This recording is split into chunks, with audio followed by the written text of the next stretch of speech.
Olá pessoal, mais uma vez gravando vídeo aqui no canal e hoje eu vou falar sobre a quinta parte do Sermão do Santíssimo Sacramento do Padre Antônio Vieira. Bom, mas antes de fazer a leitura, eu gostaria de pedir, se inscreva no canal, ative as notificações se você gosta desse conteúdo, nos ajude aqui na divulgação. Na descrição do vídeo eu também deixarei os links para os meus cursos na área de técnicas de leitura, Dostoiévski na literatura e Platão. Se você adquirir o curso, você também estará ajudando aqui o canal. Bom, então vamos para a quinta parte do sermão. E essa quinta parte é relacionado ao filósofo, tá? Que é o Sermão do Santíssimo Sacramento. O filósofo, que é gente tão cega pela presunção como os que agora vimos pela infidelidade, cuida que tem fortíssimos argumentos contra o mistério e diz que não pode ser verdadeiro por muitos princípios. Primeiro, porque as naturezas e substâncias das coisas são imudáveis. Logo, o que era substância de pão não se pode converter em substância de Cristo.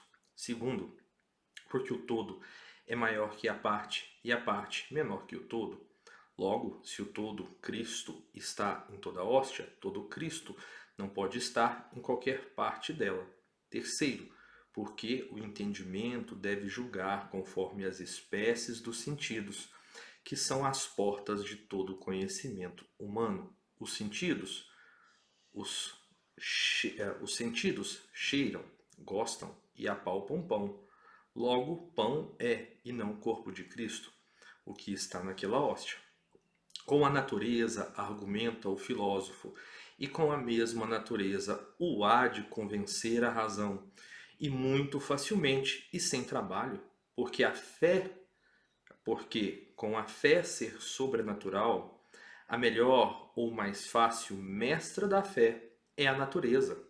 Os profetas que foram os que pregaram e ensinaram os mistérios da fé aos homens, não os mandou Deus ao mundo no tempo da lei da natureza, senão no tempo que se seguiu depois dela, que foi o da escrita. E por quê? Douta e avisadamente Tertuliano, deu Deus primeiro aos homens por mestra a natureza, havendo-lhes de dar depois a profecia, porque as obras da natureza são rudimentos dos mistérios da graça, e muito mais facilmente aprenderiam os homens que se lhe ensinasse na escola da fé, tendo sido primeiro discípulos da natureza. Se queres ser mestre na fé, faz-se discípulo da natureza, porque os exemplos da natureza te desatarão as dificuldades da fé. Ouça, pois, o filósofo discípulo da natureza, por mais graduado que seja nela, e verá como se lhe desfaz a razão com os princípios de sua mesma escola, todos os argumentos que tem contra a fé daquele mistério.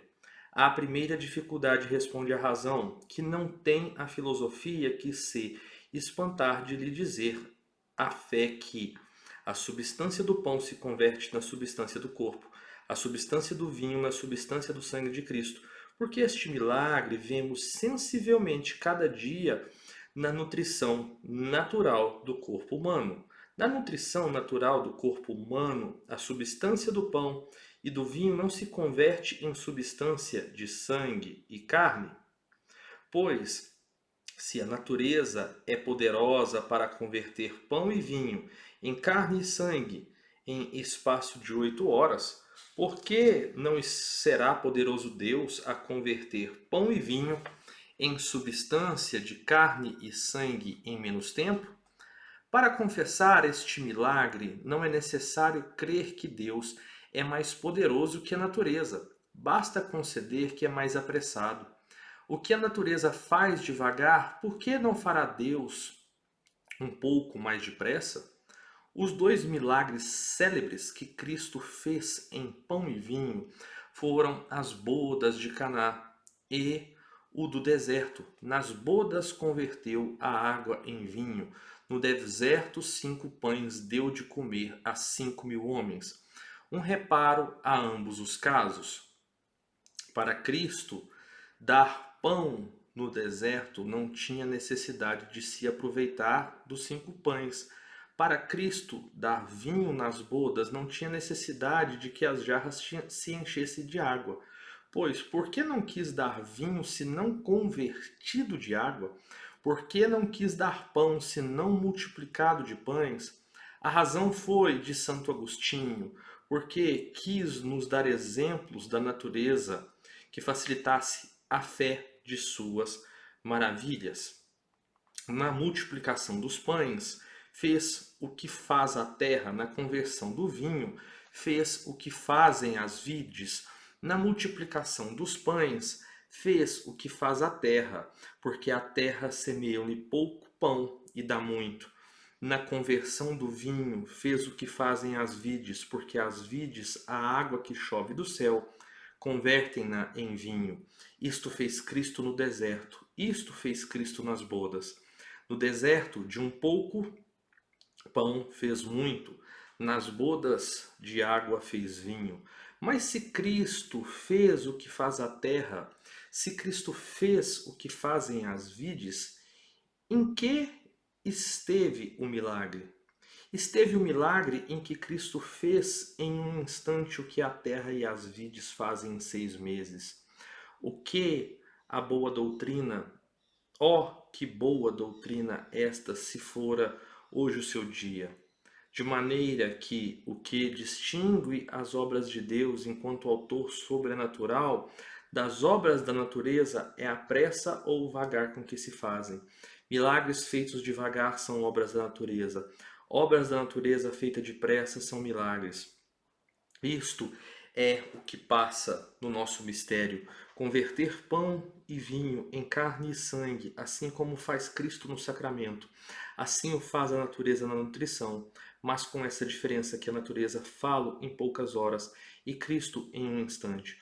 Pois, filósofo, o que a natureza faz devagar, o autor da natureza e da graça, por que não fará depressa? O impossível de estar em todo o tempo e todo em qualquer parte também o descrerá o filósofo e confessará facilmente que é possível se tornar a escola da natureza. Tome o filósofo nas mãos um espelho de cristal e veja-se nele e verá uma só figura. Quebre logo o espelho e que verá? Verás tantas vezes multiplicada a mesma figura, quantas são as partes do cristal, e tão inteira e perfeita nas partes grandes e maiores como nas pequenas, como nas menores, como nas mínimas. Pois, assim como o cristal inteiro é um só espelho e divididos são muitos espelhos, assim aquele círculo branco de pão inteiro é uma só hóstia, e partidos são muitas hóstias, e assim como se parte um cristal sem se partir a figura, assim se parte a hóstia sem se partir o corpo de Cristo. E assim como a figura está em todo o cristal e em qualquer parte dele, ainda que seja muito pequeno, assim em toda a hóstia está todo o Cristo e todo em qualquer parte dela, por menor e mínima que seja. E assim finalmente como o rosto que se vê no cristal dividido em tantas partes é sempre um só e mesmo, e somente se multiplicam as imagens dele, assim também o corpo de Cristo, que está na hóstia dividido em tantas partes, é sempre um só corpo, e somente se multiplicam as suas presenças. Lá o objeto é um só, e as imagens são muitas. Cá, da mesma maneira, as presenças são muitas, mas o objeto é um só. Pode haver semelhança mais viva? Pode haver propriedade mais própria? Parece que criou Deus o mistério do cristal só para o espelho do sacramento. Assim o disse Davi e entendeu a igreja. Quem lança o seu gelo em pedaços, quem pode resistir a esse frio? Salmo 147, 17. Deita Deus os seus cristais do céu à terra como bocados de pão. Notável como peregrina comparação.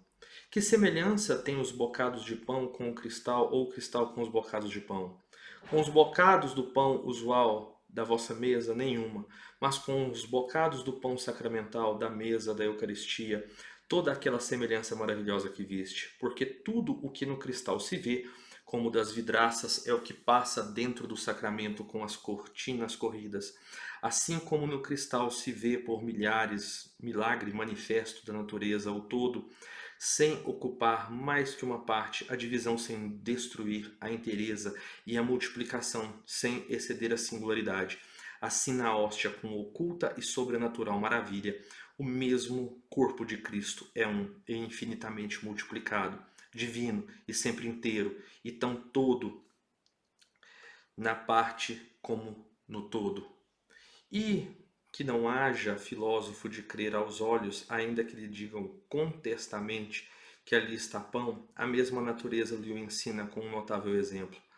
Na íris ou arco celeste, todos os nossos olhos jurarão que estão vendo variedades de cores, e contudo ensina a verdadeira filosofia que naquele arco não há cores, senão luz e água.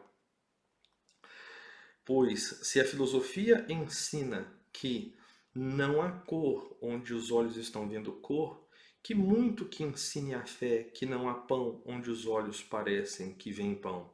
Por isso dizia Davi, falando de seus olhos, uma coisa muito digna de reparar e que ninguém repara. Desvenda os meus olhos para que veja as maravilhas da tua lei. Salmo 118, 18. Senhor, revelai-me os olhos e considerarei vossas maravilhas. Parece que havia de dizer o profeta: Senhor, revelai-me vossas maravilhas para que eu as conheça. Mas revelai-me os olhos para que conheça vossas maravilhas. Sim, porque muitas vezes os olhos contradizem as maravilhas de Deus, como se vê no mistério da Eucaristia. E para entender semelhantes maravilhas são necessárias duas revelações. Uma revelação das maravilhas para que o entendimento as conheça. Outra revelação nos olhos para que a vista não os contradiga. Mas esta segunda revelação não é necessário que a faça Deus, basta que a faça a razão. Se a vista se engana nas obras da natureza, não que são sobre a natureza, como se não há de enganar? E se um arco de luz, aqui ele está se referindo ao arco-íris, e se um arco de luz e nuvem assim erram e destinam os olhos e desatinam os olhos em um círculo de nuvem sem luz, que crédito se lhes há de dar?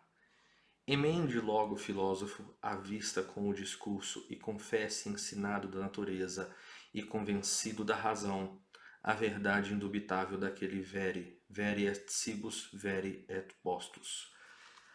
Aqui então, pessoal, nós finalizamos a quinta parte do Sermão do Santíssimo Sacramento, do Padre Antônio Vieira.